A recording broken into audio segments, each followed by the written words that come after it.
اللہ جو لوگوں کے لیے اپنی رحمت کا دروازہ کھول دے تو کوئی اس کو بند کرنے والا نہیں، اور جو بند کر دے تو اس کے بعد کوئی اس کو کھولنے والا نہیں، اور وہ غالب ہے، حکمت والا ہے۔ لوگو، اللہ کے جو تم پر احسانات ہیں ان کو یاد کرو۔ کیا اللہ کے سوا کوئی اور خالق اور رازق ہے جو تم کو آسمان اور زمین سے رزق دے؟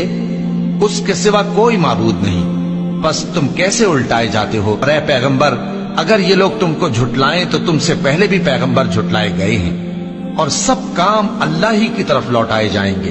اور ہم نے انسان کو کھنکھناتے سڑے ہوئے گارے سے پیدا کیا ہے، اور جنوں کو اس سے بھی پہلے بے دھوئیں کی آگ سے پیدا کیا تھا۔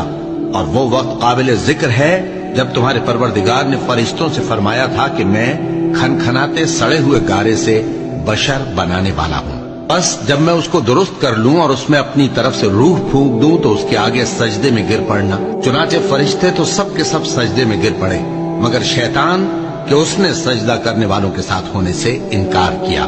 فرمایا، اے ابلیس، تجھے کیا ہوا کہ تو سجدہ کرنے والوں میں شامل نہ ہوا؟ اس نے کہا، میں ایسا نہیں ہوں کہ انسان کو جس کو تو نے کھنکھناتے سڑے ہوئے گارے سے بنایا ہے سجدہ کروں۔ فرمایا، یہاں سے نکل جا کہ اب تو مردود ہے اور تجھ پر قیامت کے دن تک لعنت برسے گی۔